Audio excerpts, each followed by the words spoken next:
without further ado, saya mau persilahkan Pak Evert untuk mulai. Ini saya sudah record. Mau dimulai doa dulu atau apa? Terserah. Silakan Pak Evert. Kita mulai doa dulu ya. Bisa salah satu berdoa. Mari kita bersatu dalam doa. Bapa di dalam kerjaan surga Tuhan, kami ucap syukur Tuhan, kami kembali datang di hadapan-Mu Tuhan, dan sekarang kami akan memulai pelajaran kami Tuhan dengan Pak Evert Tuhan, kiranya Engkau bimbing kami, Engkau berikan hikmat, marifat, kepandaian kepada kami semua Tuhan. Berkati juga Pak Evert yang akan mengajar kami Tuhan, berikan hikmat Tuhan. Hanya doa kami Tuhan, kami sambut pelajaran kami di dalam nama Tuhan Yesus Kristus. Amin. Amin. Oke, selamat pagi semuanya kembali. Terima kasih Om David, terima kasih juga Om Jonathan dan semua teman-teman.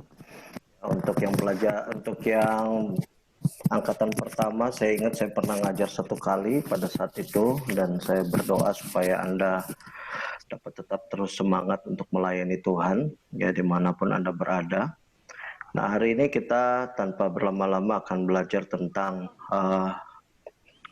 bagaimana kita bisa bersatu di dalam ciptaan Tuhan Yesus Kristus. Tema daripada retreat ini adalah keintiman bersama dengan Tuhan. Nah, saya yakin bahwa kita semua menjadi anak-anak Tuhan dan kita mau untuk intim bersama-sama dengan Dia. Kita mau dekat dengan Tuhan Yesus Kristus. Tetapi sayangnya kekristenan kita selama beberapa tahun terakhir mempunyai konsep yang bukan berarti salah, tetapi kurang imbang di dalam kita belajar siapa Tuhan tersebut di dalam kehidupan kita. Saya perhatikan bahwa saat ini banyak pelayan-pelayan Tuhan, banyak orang-orang Kristen membuat kekristenan itu menjadi sama seperti berkat. Ya, enggak semua, tapi ada yang membuat kekristenan itu menjadi sama seperti bahwa kita akan memperoleh kesuksesan berdasarkan standar dunia.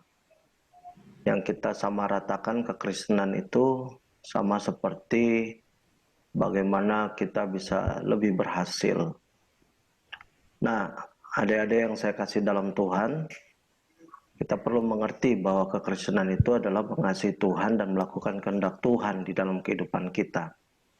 Kekristenan itu bukan berarti semua orang akan mempunyai tujuan yang sama. Tidak semua orang Kristen akan memiliki keberhasilan yang sama berdasarkan standar dunia. Maksud saya seperti ini. Ada memang hamba-hamba Tuhan yang dipakai oleh Tuhan secara luar biasa. Mereka diberkati secara luar biasa. Secara keuangan mereka sangat melimpah. Tetapi kalau kita melihat, kita akan menemukan bahwa ada hamba-hamba Tuhan juga yang mereka tidak miskin tetapi tidak berkekurangan. Hidup mereka biasa-biasa saja. Karena apa? Karena mereka melayani di tempat-tempat yang memang istilahnya kalau secara keuangan ya tidak ada perputaran keuangan. Tetapi ada kalanya ada orang-orang yang mencap bahwa hamba-hamba Tuhan yang melayani di daerah-daerah yang seperti itu, oh mereka tidak diberkati Tuhan. Oh, mereka kurang doa puasa, mereka kurang ditolong oleh Tuhan. Nah, kalau menurut saya itu bukanlah ungkapan yang tepat. Saya meyakini bahwa setiap daripada kita, masing-masing kita punya panggilan. Setiap daripada Anda ada satu tujuan yang Tuhan telah tetapkan. Kalau ada orang yang diberkati oleh Tuhan, maka tanggung jawab dia secara keuangan maka akan lebih besar. Untuk istilahnya bagaimana dia mempertanggungjawabkan keuangan yang telah berikan. Kalau ada yang diberikan posisi yang lebih tinggi dalam jabatan, dia punya pengaruh yang lebih kuat di dalam dunia pelayanan, maka dia akan diminta oleh Tuhan pertanggungjawaban yang lebih besar daripada orang-orang yang istilahnya ya melayani mungkin cuma 70 orang, 100 orang. Nah, sekali lagi ingat bahwa kita adalah tubuh Kristus. Ya, sekali lagi saya ulangi, Anda dan saya semua adalah tubuh Kristus. Tingkat kesuksesan Anda di dalam melayani Tuhan jangan diukur daripada materi yang Anda punya, jangan. Jangan juga diukur dari istilahnya berapa jumlah jemaat yang Anda punyai, jangan. Jangan diukur daripada seberapa besar gedung yang Anda punyai, jangan. Tetapi mari masing-masing pada kita memberikan yang terbaik untuk Tuhan. Amin. Ya, masing-masing kita lakukan yang terbaik untuk Tuhan. Ya. Amin. Maka Tuhan nanti yang akan memberikan apa yang istilahnya yang Dia miliki untuk kita. Nah, tadi kalau saya katakan bahwa jumlah jemaat jangan dijadikan ukuran, maksud saya seperti ini. Untuk Anda punya jemaat ribuan di sebuah desa terpencil kan mustahil. Kan tentu saja ya kalau satu kampung cuma terdiri dari 500 orang, kalau semua bisa bertobat, itu Anda sudah melakukan yang maksimal. Seperti itu kira-kira. Maksud saya jadi bukan berarti nanti Anda jemaatnya 2 dan kemudian Anda bersyukur karena saya sudah melakukan yang terbaik. Nah, ini juga nggak boleh seperti itu.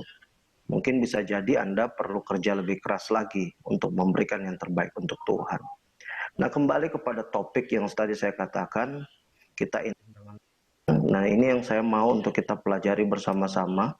Pelajaran tersebut adalah bagaimana supaya kita intim dalam pengertian, intim dalam penderitaan bersama-sama dengan Tuhan Yesus Kristus. Di dalam kitab Filipi pasal yang ketiga ayat 13-14 itu firman Tuhan berkata, "Saudara-saudara, aku sendiri tidak menganggap bahwa aku telah menangkapnya. Tetapi ini yang kulakukan. Aku melupakan apa yang telah di belakangku dan mengarahkan diri kepada apa yang di hadapanku dan berlari-lari kepada tujuan untuk memperoleh hadiah, yaitu panggilan surgawi dari Allah dalam Kristus Yesus." Nah, apa yang Paulus katakan bahwa dia mengatakan bahwa dia menganggap bahwa telah menangkap semuanya. Apa sih yang Paulus maksudkan dengan ini? Bahwa aku telah menangkap semuanya, aku telah menguasainya. Apa yang dia maksud dengan ini? Ya, yang dia maksud sebenarnya kita bisa temukan di dalam ayat sebelumnya, di dalam ayat 9-10. Ini yang menurut Paulus bahwa dia merasa bahwa dia belum kuasai semua ini, dia belum tangkap semua ini. Jadi sama seperti Anda belajar, ya. Mungkin ada kelas-kelas yang Anda belajar, saya ngerti nih.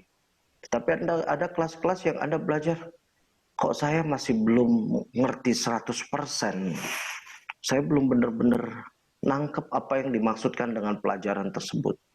Nah, jadi ini yang Paulus katakan, ini saya belum benar-benar nangkep, kuasain apa yang saya pelajarin.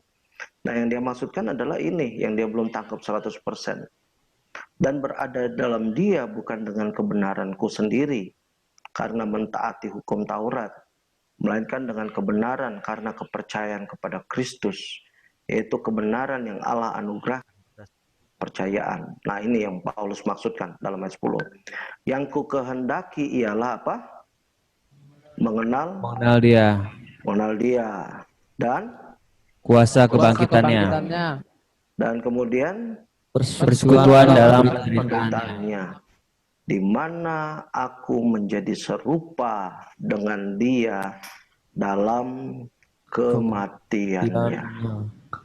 Nah, jadi Paulus mengatakan, aku nih belum benar-benar nangkep mengenal Kristus 100%, mengenal kuasa kebangkitannya 100%, dan mengalami persekutuan dalam penderitaannya 100%. Itu yang dia katakan.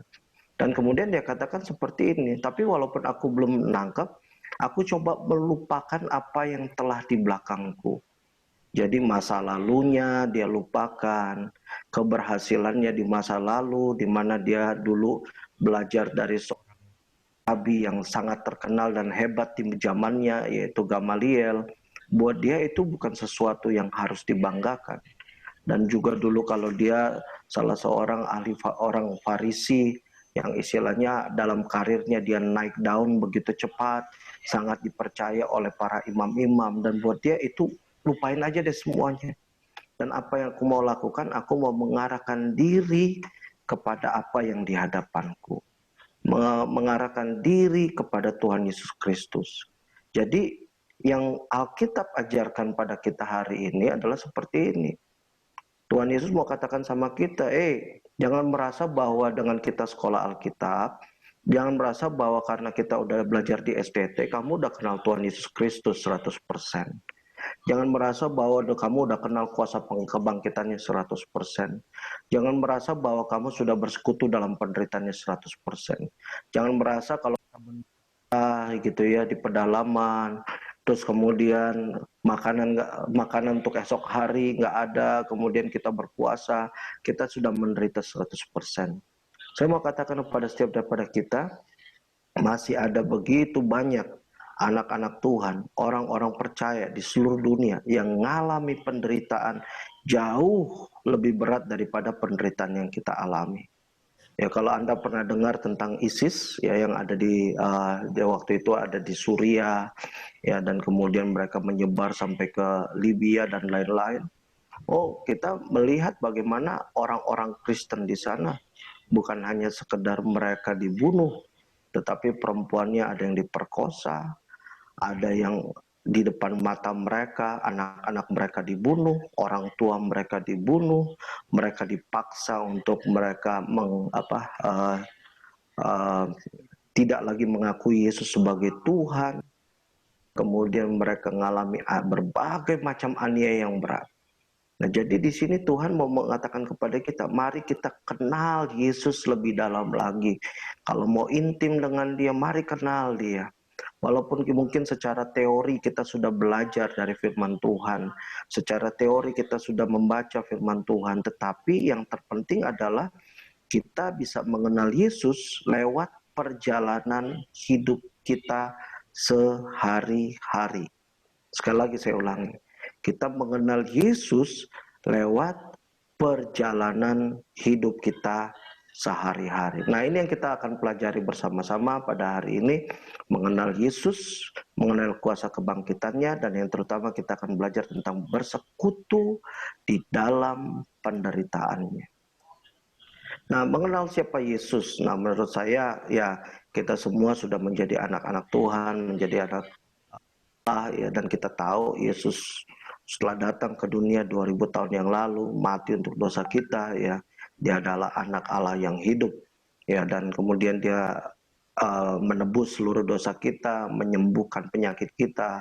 Yesus juga adalah firman Tuhan Allah yang hidup, yang dimana waktu penciptaan dilakukan ya, waktu Allah menjadikan sesuatu, Yesus dikatakan sebagai firman tersebut, dimana lewat firman maka semuanya jadi.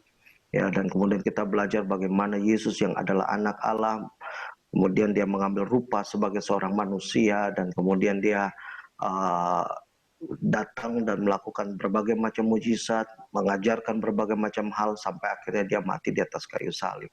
Ya, kita udah kenal Yesus, kita tahu Yesus tersebut di dalam hati dan pikiran kita. Nah, kemudian ya kita mengenal akan bagaimana kita bisa mengenal kuasa kebangkitan. Nah, saya percaya waktu Yesus bangkit di atas kayu salib, sebagaimana firman Tuhan mengajarkan kepada kita, ya bahwa dia telah mengalahkan maut. Ya, dia sudah meninggalkan seluruh dosa kita. Ya, dia sudah mengalahkan segala kematian. Jadi Anda dan saya semua daripada kita, walaupun nanti tubuh jasmani kita akan mati, tetapi kita semua akan mengalami hidup yang kekal. Amin. Ya, amin semuanya. Amin. Dan di dalam kebangkitannya, kita akan mengalami kemenangan demi kemenangan. Jadi Anda harus percaya bahwa dengan Yesus bangkit, kita yang sudah dibaptis keluar dari dalam air, kita juga akan mengalami kemenangan demi kemenangan yang Yesus telah sediakan di dalam kehidupan kita semua.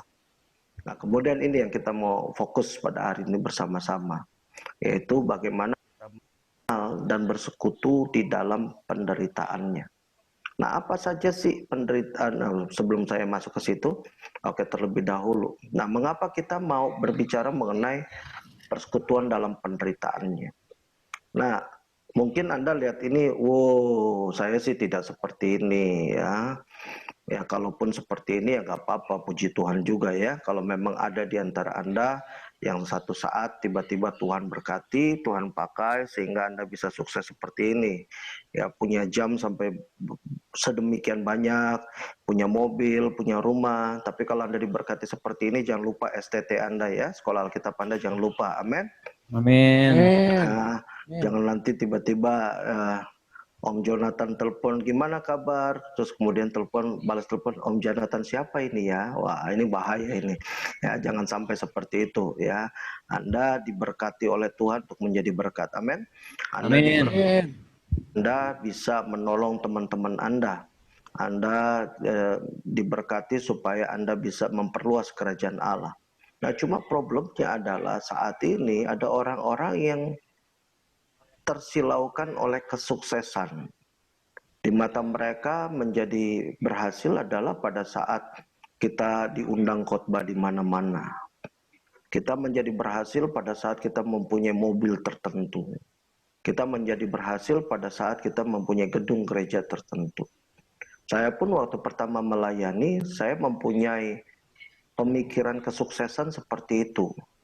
Bahwa buat saya sukses, saya mempunyai gereja yang besar, jemaat ribuan, dan kemudian persembahan perpuluhan itu sampai miliaran, itu yang ada di pemikiran saya. Bahkan saya doa puasa untuk saya bisa seperti itu.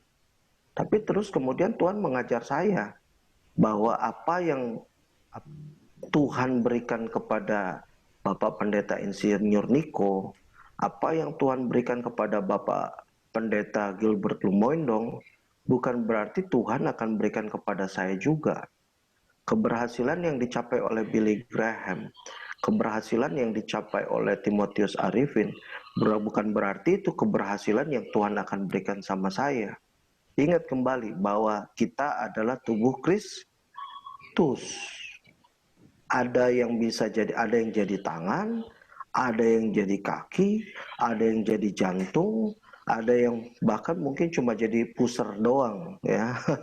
Jadi istilahnya cuma jadi bagian dari di dalam tubuh tersebut. Jadi nggak semua kita ini mempunyai peranan yang sama dan kesuksesan yang sama.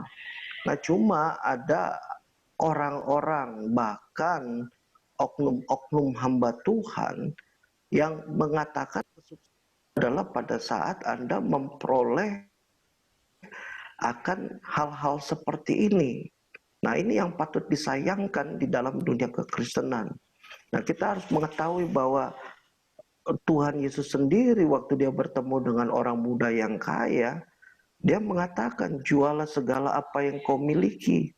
Mengapa Yesus berkata seperti itu? Karena Yesus tahu di dalam hati daripada anak muda tersebut, harta sudah sangat melekat di dalam pikirannya. Dan ini juga terjadi kepada banyak orang percaya. Ya, nah, saudara yang dikasih oleh Tuhan, kita tetap bisa melayani hari Minggu, kita tetap bisa berkhotbah, kita tetap bisa kelihatan diurapi, tapi persoalan hati kita hanya Tuhan yang tahu. Nah, Anda harus tahu, kita harus ingat, termasuk diri saya sendiri, saya juga harus mengingatkan diri saya sendiri. Ada kalanya kalau kita menyadari benih yang iblis taruh di dalam diri kita, benih untuk mencapai kesuksesan berdasarkan standar dunia, kalau kita tidak singkirkan di dalam hati dan pikiran kita, satu saat benih tersebut akan mulai bertumbuh, berkembang, berbuah, dan tanpa kita sadari benih tersebut akhirnya membawa kita kepada jurang yang akan menjatuhkan akan kehidupan kerohanian kita sebagai orang percaya. Saudara, saya tidak anti untuk diberkati, tidak. Saya tidak anti untuk istilahnya mengalami berkat Tuhan, tidak. Tetapi saya harus tahu bahwa sesungguhnya berkat yang Tuhan berikan, kesuksesan yang Tuhan berikan, itu bukan untuk saya nikmati secara pribadi. Sekali lagi saya ulangi, bukan untuk dinikmati secara pribadi. Tapi kesuksesan dan keberhasilan dipakai untuk memperlebar kerajaan Allah lebih luas lagi. Itu yang harus kita lakukan sebagai orang percaya.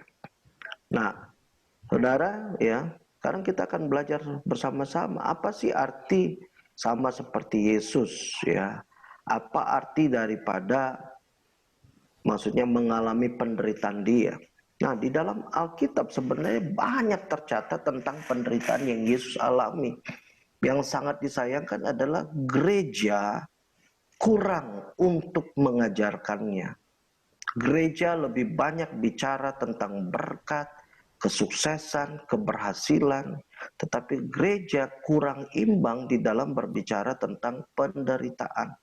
Kalau kita baca Matius 16 ayat 21, situ firman Tuhan berkata, sejak waktu itu Yesus mulai menyatakan kepada murid-muridnya bahwa ia harus pergi ke Yerusalem dan apa? Banyak penderitaan. Menanggung apa sekali lagi? Banyak penderitaan.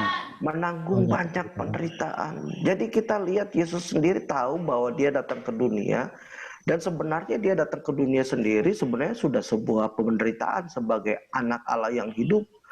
Ya, dia yang istilahnya tinggal di surga, dia harus datang ke dunia, dia harus ngalami yang namanya panas dingin dunia, dia harus ngalami yang namanya dididik sebagai seorang anak oleh orang tua yang dia ciptakan sendiri. Dia harus alami yang namanya, ya saya nggak tahu di sana ada nyamuk atau tidak, ya, tapi dia harus alami seperti yang kita manusia harus alami. Tetapi bukan hanya penderitaan itu saja, bahkan dikatakan dia akan lebih menerima penderitaan yang lebih banyak lagi, dan dia katakan kepada murid-muridnya, cuma untuk apa? Cuma agar Anda dan saya dan seluruh dunia ini boleh diselamatkan.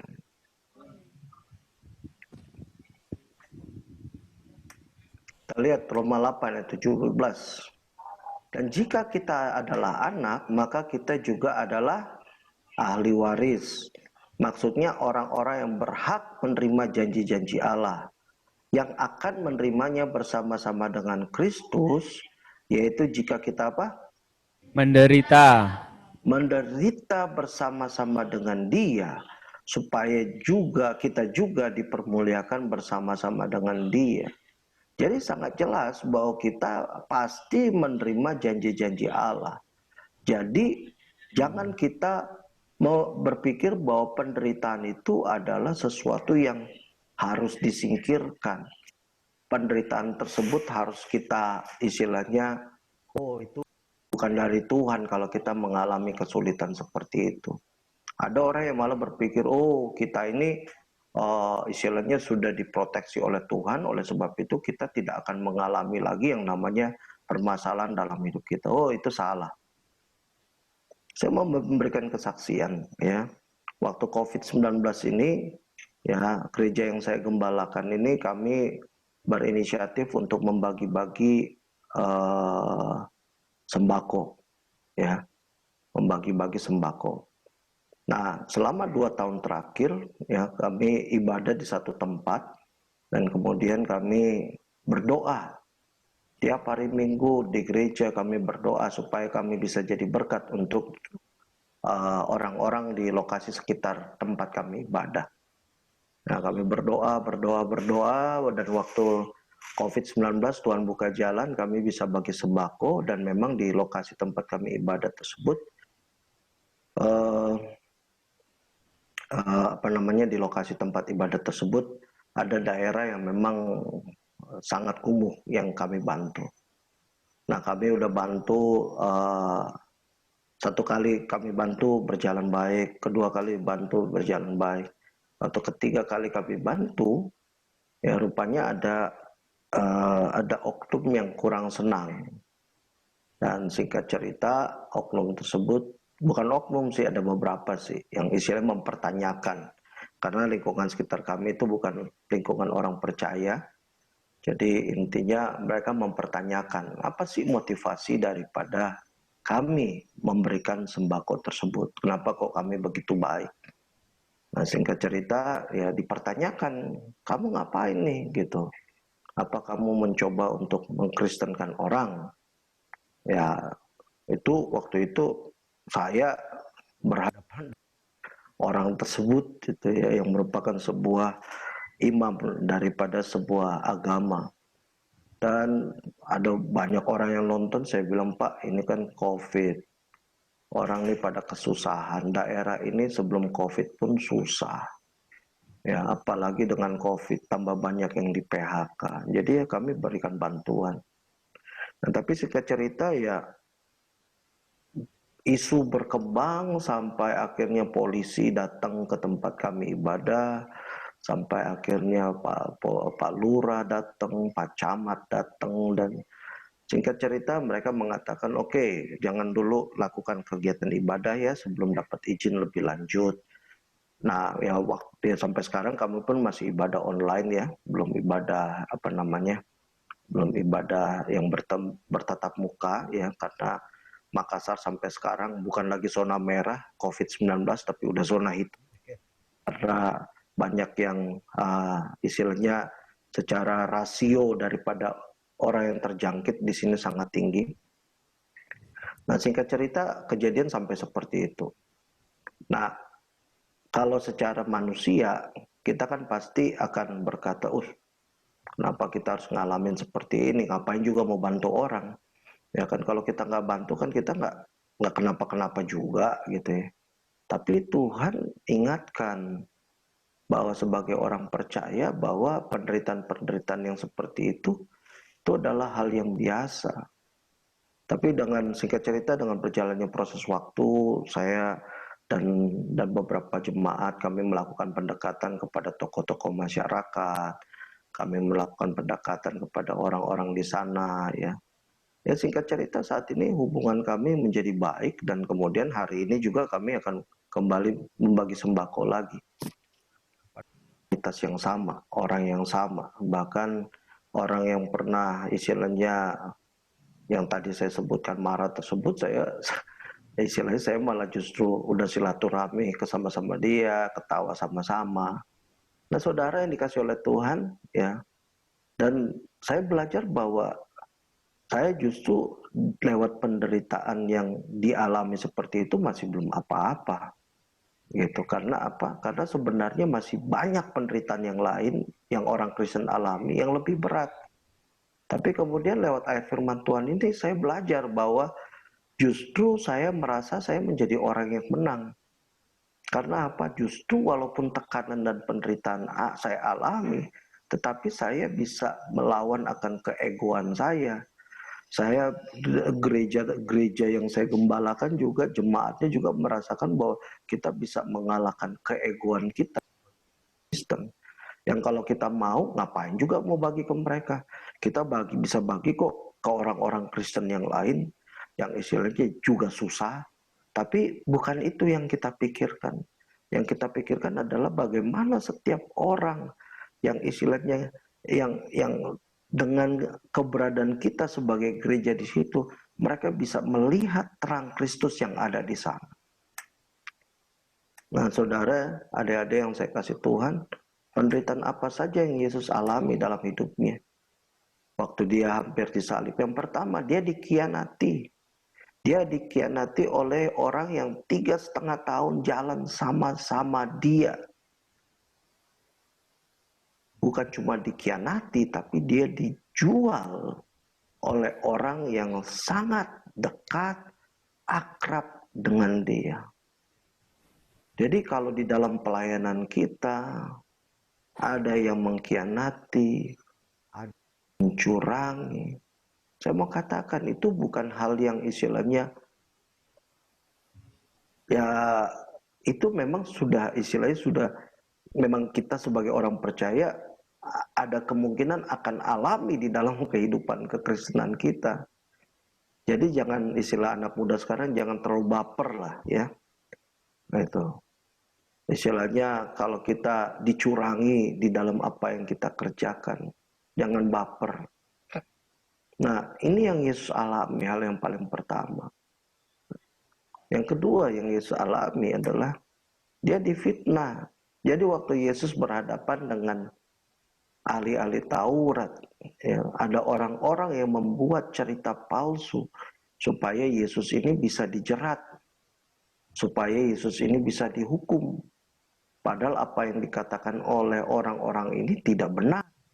Dan Anda harus ingat, ahli-ahli Taurat, orang-orang Farisi yang menyalibkan Yesus, dan orang yang memberikan saksi palsu, mereka termasuk orang-orang yang diampuni oleh Yesus di atas kayu salib.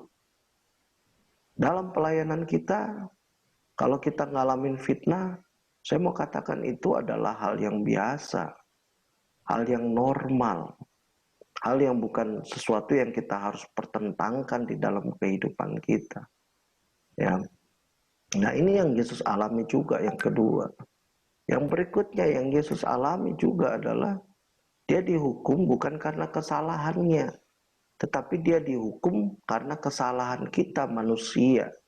Ya, pelanggaran manusia sejak zaman Adam dan Hawa jatuh ke dalam dosa sampai nanti Tuhan Yesus datang kedua kali, akan begitu banyak pelanggaran yang manusia lakukan, tetapi Yesus sudah mengampuninya. Bahkan dosa kita yang dahulu kita perbuat, dan kemudian kalau nanti ke depannya dalam perjalanan hidup kita jatuh, kita buat dosa, Tuhan tetap setia dan mengampuni akan segala kesalahan kita. Nah, jadi kita melihat bagaimana penderitaan yang Yesus alami tersebut di dalam kehidupannya waktu di dunia. Kemudian kita belajar bahwa Yesus itu dihukum melebihi batas. Ya, Pilatus sendiri yang waktu itu mengadili Yesus, dia mengatakan orang ini nggak berhak untuk dihukum. Bahkan waktu Yesus dicambuk sendiri, itu sebenarnya bukan hukuman yang tepat. Waktu itu Pilatus mencoba untuk menyenangkan akan ahli-ahli Taurat yang menuntut Yesus pada saat itu.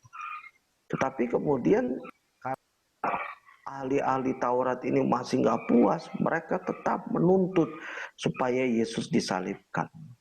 Dan bahkan ya kita semua tahu ceritanya bahwa Pak Pilatus waktu itu memberikan kesempatan, oke, kamu mau pilih Yesus atau kamu mau pilih Barabas?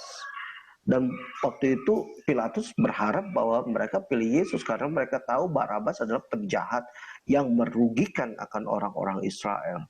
Tetapi membuat terkejut karena apa? Justru mereka memilih Barabas untuk dibebaskan dan Yesus disalibkan. Itu penderitaan yang Yesus alami. Dan bukan cuma itu, penderitaan yang lain yang Yesus terima adalah dia dipermalukan. Ya, kalau di dalam Alkitab dikatakan dia ditelanjangi, kemudian dia diperlakukan sebagai seorang penjahat besar dalam hidupnya. Nah, tadi kita udah belajar bahwa bahwa Alkitab mengatakan bahwa ya Paulus mengatakan, aku belum mengenal Yesus secara sempurna 100%. Aku belum mengenal kuasa kebangkitannya secara 100%. Dan aku belum mengalami persekutuan dalam penderitaannya 100%. Nah, adik-adik yang saya kasih dalam Tuhan, kita pun demikian. Yang saya mau bagikan hari ini adalah seperti ini. Jadi apabila di dalam pelayanan Anda mengalami akan satu aniaya, satu hal yang besar dalam hidupmu, ketahuilah bahwa Yesus telah terlebih dahulu mengalami yang Anda alami. Dan kemudian saya mau katakan, kalau Anda alami demikian, itu namanya Anda sedang mengalami persekutuan di dalam penderitaannya. Saya mau kasih kesaksian. Ya, baru-baru ya salah satu anggota tim kami ya membaptis beberapa orang. Ya, dan singkat cerita rupanya baptisan tersebut membuat masalah karena pihak keluarga gak suka dengan apa yang terjadi.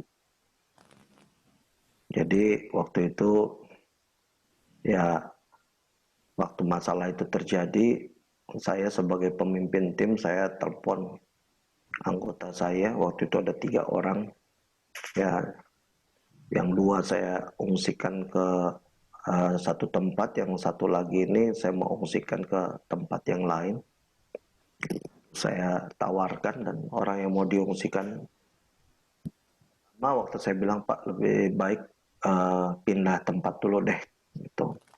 Karena ini ya saya berpikir untuk keselamatan dirinya, istrinya, dan anak-anaknya.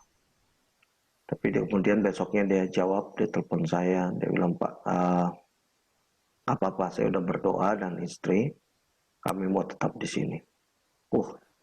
Ya saya sebagai gembala ya berpikir juga, gimana ya, tapi ya kami berdoa.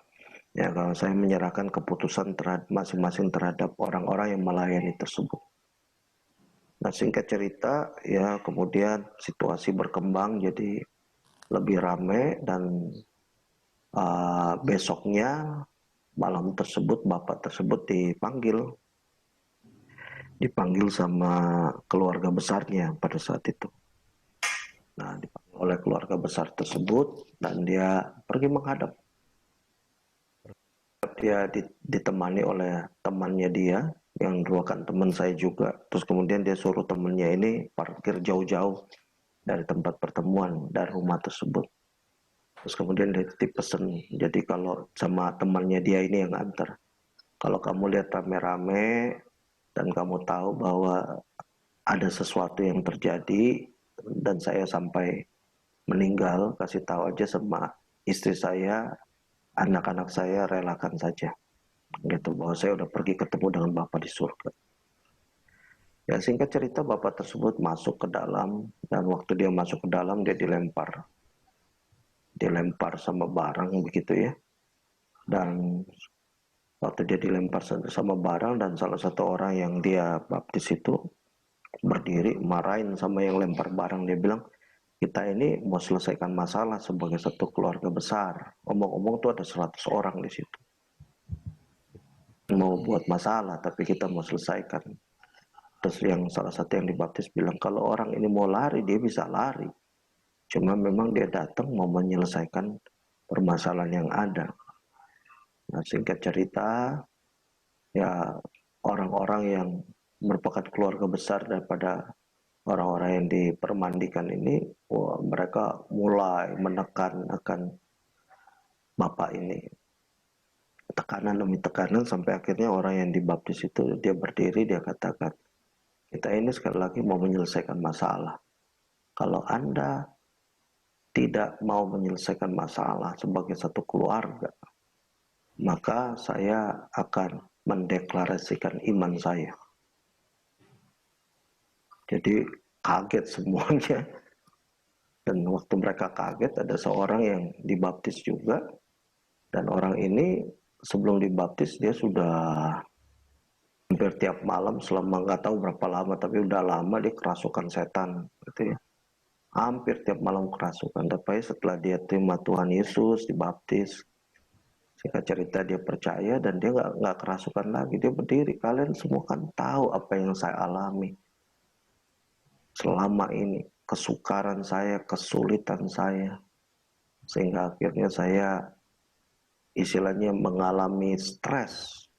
Tapi kalian lihat sendiri bagaimana sejak saya dibaptis saya tidak mengalami hal yang demikian lagi. Bapak Ibu, adik-adik yang saya kasih dalam Tuhan, saat itu tiba-tiba suasana jadi hening dan Tuhan mengubah suasana tersebut jadi suasana yang istilahnya nggak ngomongin soal itu lagi. Apakah dia alami penderitaan? Sangat mengalami penderitaan. Alami aniaya. Tapi persekutuan dalam penderitaan dalam Tuhan Yesus Kristus malah membuat dia pada malam yang sama setelah ada kesaksian dari salah satu yang dibaptis ini, dia bisa menyampaikan kembali Injil kebenaran Allah, kebaikan Tuhan kepada orang-orang yang belum mengenal Tuhan. Saya mau katakan, kita sebagai pelayan-pelayan Tuhan, sebagai anak-anak Tuhan, kita mau kenal Yesus, tapi seringkali Yesus perintahkan kita sesuatu dan kita melihat bahwa itu bukan hal yang menyenangkan hati kita, yang istilahnya hal tersebut beresiko, dan kita berpikir bahwa ngapain kita mau lakukan pelayanan tersebut. Sama seperti Yunus. Yunus disuruh untuk pergi ke Niniwe, dan Yunus sudah merasa nyaman dengan pelayanannya. Dia merasa kalau saya pergi ke Niniwe, Tuhan kan tahu Niniwe ini adalah bangsa yang, istilah kota Niniwe ini adalah ibu kota dari Assyria, yang mereka dengan begitu kejamnya beberapa waktu yang lampau, mereka datang dan menjajah bangsa Israel, membunuh orang-orang Israel, laki-lakinya, dan bahkan perempuannya itu ya dilecehkan, dan kalau ada yang hamil itu perutnya dibelah dan bayinya dikeluarkan dari perut mamanya dan kemudian dibunuh, dan mereka memperlakukan bangsa Israel begitu kejam. Dan saya yakin Yunus itu nggak lupa dengan bagaimana orang-orang Niniwe yang merupakan bangsa Assyria ini memperlakukan orang Israel dengan begitu kejam. Sehingga suruh ke sana, dia bilang, ngapain Tuhan? Ngapain aku harus pergi ke suatu bangsa yang telah mengkhianati bangsaku, yang telah membunuh bangsaku? Ngapain juga harus kabarkan kabar baik kepada orang-orang ini? Sudah selayaknya mereka juga harus mati. Nah, kita tahu bagaimana Yunus akhirnya dia lari, dan akhirnya tetapi Tuhan tetap memaksa dia untuk ada di Niniwe. Dan kemudian ya kita tahu Yunus menjadi, menurut saya ya, penginjil yang paling hebat, yang paling berhasil lah, karena khotbahnya pendek ya, gitu ya. Bertobatlah atau dalam 3 hari Tuhan akan menunggang balikan akan kota ini. Dan cuma dengan khotbah yang singkat gitu, 120.000 orang yang tinggal di Niwe langsung bertobat, bahkan sampai binatang-binatangnya pun dipaksa untuk puasa. Dan kemudian itu statement daripada Tuhan yang mengatakan kepada Yunus, waktu Yunus waktu itu marah karena ada pohon yang istilahnya tempat dia berteduh mati, dan Tuhan katakan, kalau kamu begitu menyayangi kan tumbuhan yang tidak kamu tanam, bagaimana dengan 120.000 orang yang tidak bisa membedakan tangan kanan dan tangan kiri, yang tidak bisa membedakan kebenaran dengan keburukan. Jadi Tuhan juga mencintai akan orang-orang Niniwe tersebut. Kadang-kala kita melayani karena kita mau tenar, karena kita mau memperoleh kekayaan, kita mau memperoleh keberhasilan. Padahal Tuhan memanggil kita menjadi orang-orang percaya, hamba-hambanya. Untuk apa? Untuk orang-orang yang belum percaya.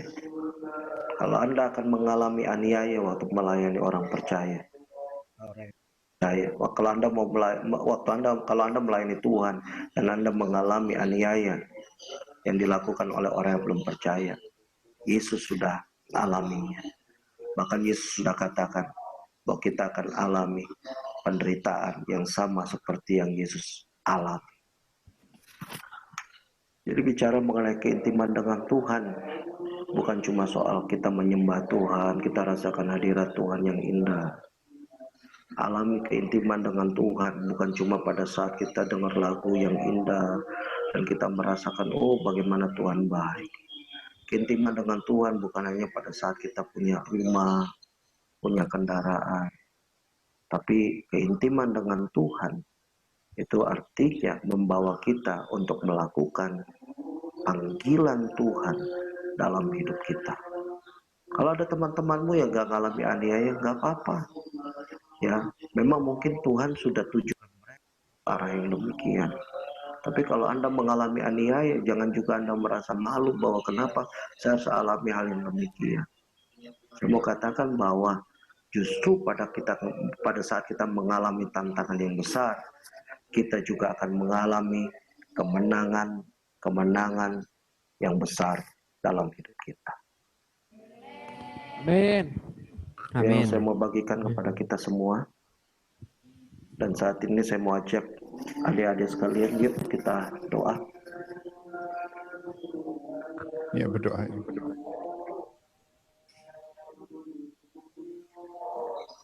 Saya mau ajak Anda untuk renungkan apa panggilan hidupmu. Apa yang Tuhan mau untuk engkau lakukan. Setiap mata dipejamkan, coba renungkan apa sih yang Tuhan mau dalam hidup saya. Apa yang Tuhan inginkan untuk saya lakukan dalam hidup saya.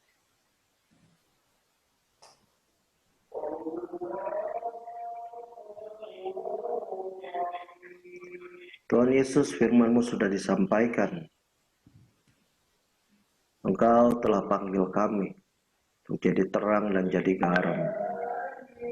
Terlalu sering ya Tuhan Yesus yang ada di dalam hati dan pikiran kami. Jadi pelayan itu melayani di gedung gereja, mempunyai tempat ibadah yang besar, punya keluarga yang bahagia, mempunyai anak-anak yang sekolah di tempat yang terbaik. Kadang-kadang kami berpikir bahwa melayani itu Tuhan kan sesuatu yang menyenangkan. Padahal kalau kami belajar penderitaan yang kau alami, penderitaanmu begitu hebat karena cintamu. Dan kau sendiri yang membiarkan dirimu Tuhan untuk mengalami aniaya tersebut. Supaya setiap daripada kami boleh memperoleh keselamatan. Seluruh dunia bisa diselamatkan. Dan saat ini untuk setiap kami di tempat ini, adik-adik kami semuanya, Tuhan tolong biar mereka mengerti panggilan Tuhan yang Tuhan inginkan, dan biarlah mereka mencapai tujuan Tuhan yang Tuhan sudah tetapkan dalam hidupnya, hidup mereka masing-masing. Biarlah keberhasilan mereka bukanlah keberhasilan berdasarkan kedagingan mereka, tapi keberhasilan mereka itu karena mau-Mu Tuhan. Terima kasih Engkau akan pakai setiap anak-anak-Mu yang ada di tempat ini. Terpujilah karena nama-Mu. Dalam nama Yesus kami telah berdoa dan mengucap syukur. Amin. Amin. Terima kasih Pak Evert. Suatu tantangan bagi kita semua ya. Bagi apakah kita itu seperti tadi kesaksian dari Pak Evert, apakah adik-adik semua berani untuk menjawab tantangan itu seperti yang tadi dari seorang yang tadi dibaptis tadi. Jadi ini sebetulnya kita itu diingatkan kembali motif kita itu menjadi hamba Tuhan itu apa? Apakah hanya mau seperti numpang hidup gitu? Apakah betul-betul ada komitmen itu untuk bekerja untuk bagi Tuhan, untuk berkorban bagi Tuhan, dan seringkali harus meninggalkan hal-hal yang jasmani kita itu. Saya harap adik-adik bisa menangkap dari session retreat hari pertama ini tadi ada 3 session. Nanti kita akan kembali sore nanti. Jadi marilah kita, kalau nanti Anda masuk ke dalam kamar saudara, adakan waktu berdoa, waktu makan siang tadi, adakan waktu berdoa, waktu saudara di tempat, supaya saudara bisa mengalami perkenan Tuhan di dalam hidup saudara itu, dan seakan-akan mengkristalkan kembali akan panggilan-panggilan saudara itu. Ya, gitu aja. Apakah ada yang lain? Apa ada komen? Mungkin kalau ada komen dari yang lain silahkan sebelum kita menutup. Sorry Om, saya ada pertemuan berikut. Iya, Jadi iya. mungkin 3 menit terakhir. Oke, silakan, enggak apa-apa. Jadi kita sudah selesai ini. Tuhan God bless you semuanya. Ya, terima Pak kasih Fendi, Pak. terima kasih Pak God bless Fendi. you. God bless you. Bye-bye. Terima kasih Pak. Halo Sampai Pastor nanti Fendi, sore. Tuhan berkati. Bye. Yo, makasih Om. Yo.